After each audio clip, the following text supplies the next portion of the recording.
एक दिन हजरत मूसा अलैहिस्सलाम अल्लाह से बात करने के लिए तूर पहाड़ की ओर निकल पड़े। काफी समय चलने के बाद आखिरकार वो तूर पहाड़ पर पहुंचे। फिर अल्लाह रब्बुल आलमीन ने गैबी आवाज के जरिए हजरत मूसा अलैहिस्सलाम से बात करना शुरू किया। हजरत मूसा अलैहिस्सलाम ने अल्लाह रब्बुल आलमीन से पूछा, हे अल्लाह, मैं जानना चाहता हूँ कि जन्नत में मेरे साथ कौन रहेगा। तब अल्लाह रब्बुल आलमीन ने कहा, हे मूसा, इस बनी इसराइल में एक कसाई है, वो तुम्हारे साथ जन्नत में रहेगा और वो तुम्हारा जन्नती साथी होगा। ये सुनकर हजरत मूसा अलैहिस्सलाम ने विनम्रता से पूछा, हे अल्लाह, तुमने मुझे नबी बनाकर इस दुनिया में भेजा है, लेकिन मेरे साथ जन्नत में रहने वाला तो कोई अल्लाह का बंदा या बुजुर्ग दरवेश होना चाहिए। फिर मेरे जन्नत के साथी के रूप में एक कसाई क्यों होगा? हे माबूद, कृपया मुझे उस कसाई का पता बता, मैं जाकर देखना चाहता हूँ कि वो कौन सा काम करता है जिसके कारण वो मेरे साथ जन्नत में रहेगा। तब अल्लाह रब्बुल आलमीन ने कहा, हे मूसा, तुम आज घर जाओ, जब समय होगा मैं तुम्हें बुला लूंगा। अल्लाह रब्बुल आलमीन की बात सुनकर मूसा अलैहिस्सलाम घर लौट गए। एक दिन जब वो एक जगह जाने के लिए घर से निकले तो रास्ते में उन्होंने देखा कि एक औरत सड़क किनारे रो रही है। वो औरत हजरत मूसा अलैहिस्सलाम को देखकर उनके पास आई और उनसे पूछा, हे अल्लाह के नबी मूसा, क्या आप आज अल्लाह से बात करने के लिए तूर पहाड़ जा रहे हैं? अगर हाँ, क्या आप अल्लाह के पास मेरी एक गुजारिश पहुंचाएंगे? आप अल्लाह से पूछिए कि मेरी शादी को इतने साल हो गए हैं, लेकिन अल्लाह रब्बुल आलमीन ने अब तक मुझे कोई संतान क्यों नहीं दी। मैं जानना चाहती हूँ कि मेरी क्या गलती है जिसकी वजह से मैं आज तक किसी बच्चे का चेहरा नहीं देख सकी। हे मूसा, आप अपने अल्लाह से पूछेंगे कि क्या मेरी कोई गलती है जिसके कारण मेरी शादी के इतने साल बीत जाने के बाद भी मुझे अभी तक कोई बच्चा गोद में लेने को नहीं मिला। उस औरत की बातें सुनकर हजरत मूसा अलैहिस्सलाम हैरान रह गए। फिर उन्होंने उस औरत से कहा, ठीक है, मैं जरूर अल्लाह रब्बुल आलमीन से आपके बारे में पूछूंगा। मूसा नबी ने बात करते हुए आगे बढ़ना शुरू किया। फिर उन्होंने सोच लिया कि वो अब यहाँ पर नहीं जाएंगे बल्कि तूर पहाड़ की ओर जाएंगे। मूसा अलैहिस्सलाम तूर पहाड़ की ओर चल पड़े। तूर पहाड़ पर पहुंचने के बाद मूसा नबी अल्लाह रब्बुल आलमीन से बात करने लगे। मूसा अलैहिस्सलाम ने अल्लाह से पूछा, हे अल्लाह रब्बुल आलमीन, जब मैं रास्ते में आ रहा था, एक औरत ने मुझसे कहा कि उसकी शादी को कई साल हो गए हैं, फिर भी उसे कोई संतान नहीं मिली। उसने मुझसे पूछा कि क्या उसकी कोई गलती है या कोई अपराध है कि आप उसे कोई औलाद नहीं दे रहे, जिसकी वजह से शादी के इतने सालों बाद भी वो कोई बच्चा नहीं दिख सकी।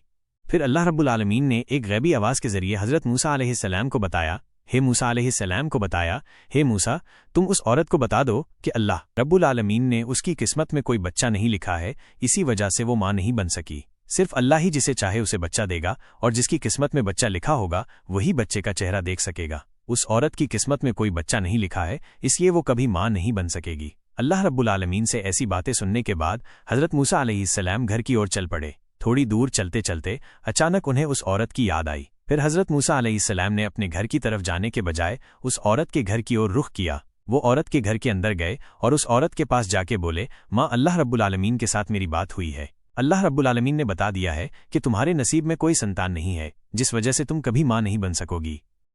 हजरत मूसा अलैहिस्सलाम की ये बातें सुनकर वो औरत चीख पड़ी और जोर जोर से रोने लगी। कुछ दिन बाद मूसा अलैहिस्सलाम वहां से चले आए। फिर एक दिन एक अल्लाह वाला फकीर उस औरत के घर आया और बोला, क्या घर में कोई है? मुझे थोड़ा खाना दे देंगे, मैं काफी दिनों से भूखा हूँ, मुझे कुछ खाना दो, अल्लाह रब्बुल आलमीन आपकी इच्छा पूरी करेगा।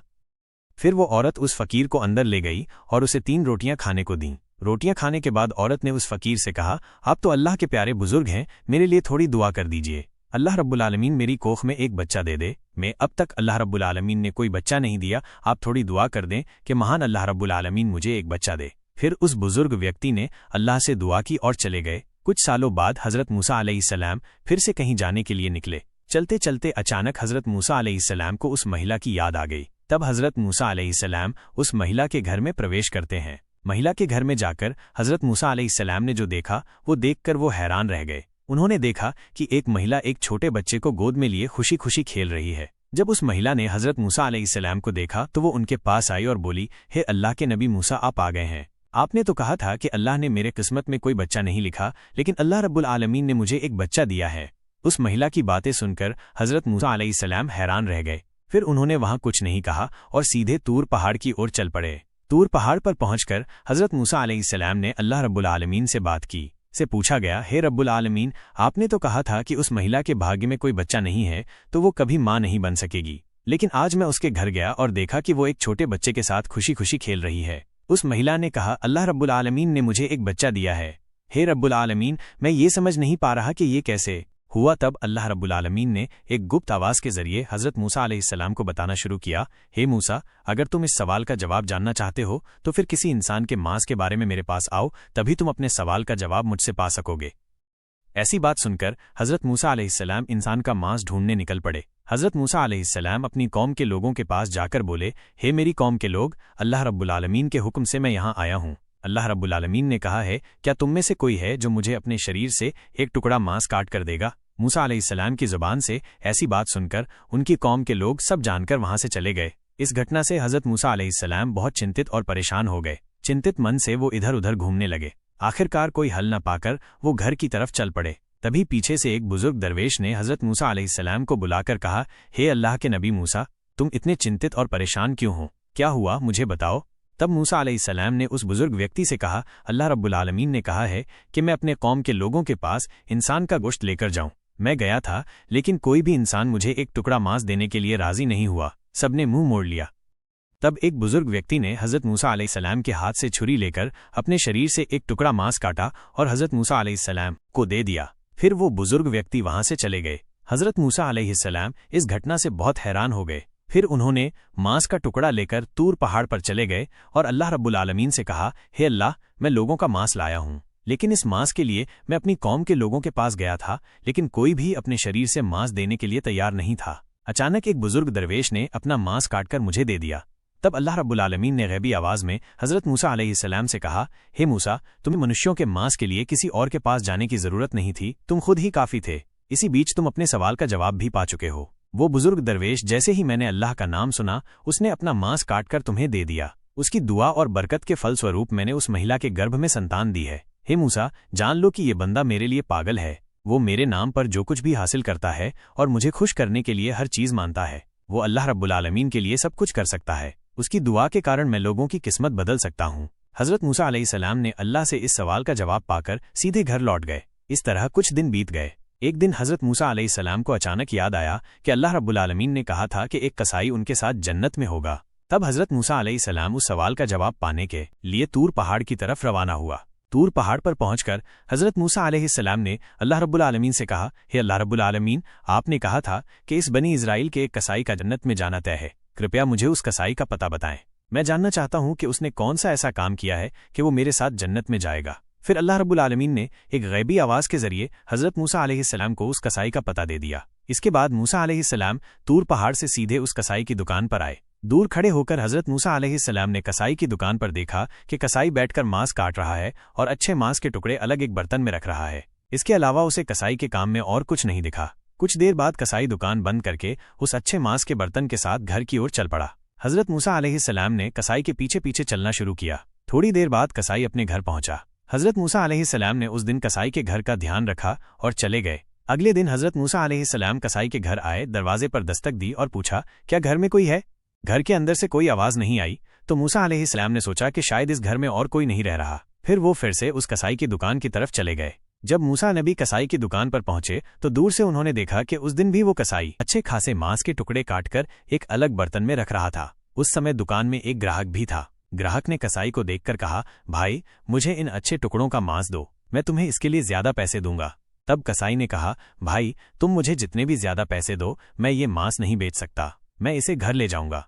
मूसा नबी मन में सोचने लगे, घर में तो कोई नहीं है, फिर ये मांस किसके लिए ले जाएगा। फिर एक ग्राहक दूसरा मांस लेकर चला गया। कसाई दुकान बंद करके अच्छे मांस के टुकड़े हाथ में लेकर घर की ओर चल पड़ा। तब हज़रत मूसा अलैहिस्सलाम ने कसाई का पीछा करना शुरू कर दिया। मूसा अलैहिस्सलाम ने देखा कि जब कसाई घर आया तो उसने दरवाज़ा खोला और अंदर चला गया। थोड़ी देर बाद मूसा अलैहिस्सलाम दरवाजे के पास जाकर बोले, घर में कोई है क्या? मैं एक मुसाफिर हूँ और आज की रात मुझे यहाँ बितानी है। तभी घर से कसाई आया और बोला, मैं आपको ठीक से पहचान नहीं पाया। तब मूसा अलैहिस्सलाम ने कहा, भाई, मैं एक मुसाफिर हूँ, मुझे आज रात यहाँ रहना है और कल सुबह चला जाऊँगा, मुझे थोड़ी शरण दीजिए। कसाई ने कहा, ठीक है भाई, आप मेरे घर आ जाइए। जब वो अंदर आया तो कसाई ने मूसा अलैहिस्सलाम से कहा, भाई, आप थोड़ा बैठिए, मैं पास के कमरे से थोड़ी देर में आता हूँ। कुछ देर बाद मूसा ने देखा कि कसाई पास के कमरे में जाकर एक चूल्हा जला रहा है और अपने आप ही उन मांस के टुकड़ों को चूल्हे पर रख रहा है। उन्होंने देखा कि कसाई खाना बना रहा था। खाना बनाने के बाद उसने एक बूढ़ी औरत को गोद में उठाकर बैठा दिया और जैसे एक बच्चा अपनी माँ से खाना खाता है वैसे ही उसे मांस के टुकड़े मुंह में डालकर खिला रहा था। कुछ समय बाद कसाई रोटी और मांस लेकर मूसा अलैहिस्सलाम के पास आया और बोला, भाई आप ये रोटी और मांस खा लो, मेरे पास एक खास काम है, इसलिए आपको खाना देने में देर हो गई। तब मूसा अलैहिस्सलाम ने कसाई से कहा, भाई मैं बाद में खाऊंगा, पहले आप मेरे एक सवाल का जवाब दीजिए, आपने उस बूढ़ी औरत को गोद में क्यों उठाया और उन्हें बैठाकर खाना खिलाया? जब कसाई ने जवाब दिया, भाई ये बुजुर्ग महिला मेरी दुखियारी माँ है, इस दुनिया में मेरी माँ के अलावा मेरा और कोई नहीं है और मेरे बिना मेरी माँ का भी कोई नहीं है। ये कहकर कसाई चला गया। कुछ समय बाद हजरत मूसा अलैहिस्सलाम ने देखा कि वो बुजुर्ग माँ कमरे के अंदर बैठकर अल्लाह रब्बुल आलमीन के दरबार में दोनों हाथ उठाकर दुआ कर रही है, हे रब्बुल आलमीन, इस दुनिया में मेरे बेटे के अलावा मेरा और कोई नहीं है। माबूद, मेरे बेटे ने हर दिन दुकान से अच्छे मांस के टुकड़े लाकर मेरे लिए पकाने के लिए दिए हैं। हे अल्लाह, मैं अपने बच्चे से खुश हूँ और तुम भी मेरे बच्चे से खुश रहो। हे माबूद, मैं माँ होकर तुम्हारे दरबार में हाथ उठाती हूँ, इस बनी इज़राइल के सबसे बड़े पैगंबर हज़रत मूसा अलैहिस्सलाम के साथ तुम मेरे बेटे को जन्नत नसीब करो। ये दृश्य देखकर हज़रत मूसा अलैहिस्सलाम बहुत हैरान हो गए। फिर अगले दिन उन्होंने तूर पहाड़ की तरफ रवाना हो गए।